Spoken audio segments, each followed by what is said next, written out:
I planned on doing a stream about this, but I was interrupted. So, without further ado, Representative Tulsi Gabbard, Democrat from Hawaii, announced today while speaking to Van Jones she intends to do a presidential campaign of her own, um, and it's going to have an official announcement within the next week.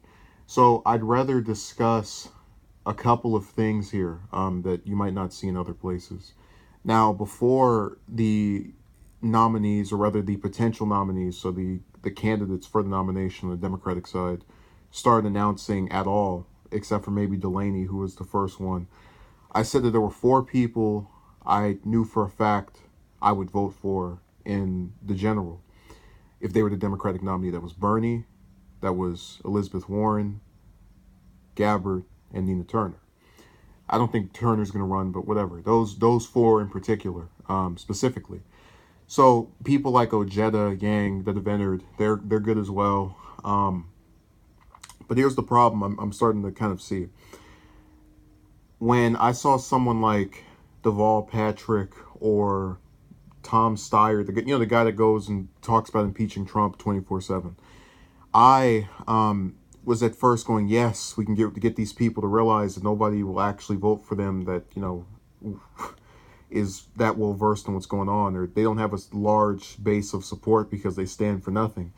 But when I thought about them deciding to not jump in the race, and also how many people that I, to a large extent agreed with were getting in, I realized that this primary has the potential to turn into a backflip of what I wanted. What I wanted was a crowded field of maybe 20, 30 people, whatever large number you can think of, kind of, rivaling the size of the Republican candidates last time, so that progressives like Sanders or Gabbard or Warren or Turner or Yang or Ojeda could have their own group of support, while the establishment people all had to kind of suckle off of each other in their, platitudes and lack of commitments.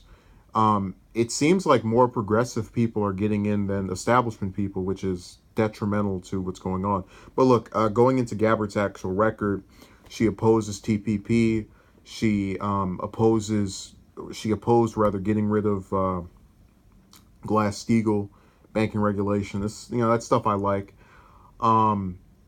In favor of marijuana's legalization, obviously supporting of same-sex marriage, pro-choice, the usual social issues that come with members of both parties.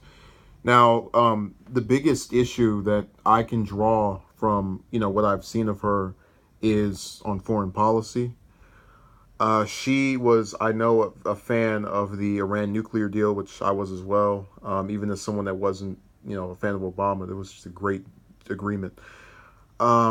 She does want to get rid of Assad in Syria, taking him out of power, which I'm not, I'm kind of on the fence about. But there was an article that The Intercept did a couple of days ago, and it was called, let me put the title up here for you, Tulsi Gabbard is a rising progressive star despite her support for Hindu nationalists.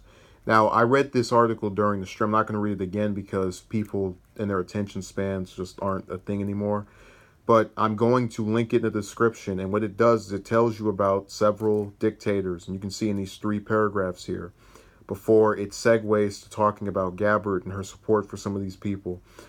And, one of the slicey, dicey things about having multiple people that you like run for office for the same position is that it turns into this kind of, thing where people are fighting each other as far as arguing back and forth and trying to demean people. And look, this is not a hit piece by The Intercept. They, are talking about things that can be proven and that are having to do with her record. So you take it whichever way you want. I read it. I thought it's credible. But, I still think she's more genuine than most of the other Democrats. And one big point going for her that someone like Warren doesn't get despite having the same progressive base was her choosing to give up her vice chairmanship at the DNC to endorse Bernie. A lot of people now might try to make that seem like it isn't a big deal. It was a very big deal because she did that at a time when, you know, it wasn't known that Hillary was going to lose, was going to lose the presidential election. So if Hillary had won, that would have had, you know, major repercussions on her career for, you know, potentially the next decade or so. So that was, you know, that kind of thing. It takes some level of courage to do, where you're going back the person that is, you know, without power within the party mainstream. And it, you know, it's endeared her to Sanders supporters, including myself. So, you know, what I'm trying to get at here is, this is someone who has a record that, just like anybody else, can be scrutinized. I have my problems with Bernie as well. You know, so not supporting BDSM, or rather BSM, the, you know, boycott, sanctions, divestment movement. Yeah, BDS. Um, that's one. And, you know, there's a litany of, you know, there's stuff we can get into. But my point is, I recognize none of these people are perfect. But when you compare Gabbard to the rest of this field, she's pretty damn close.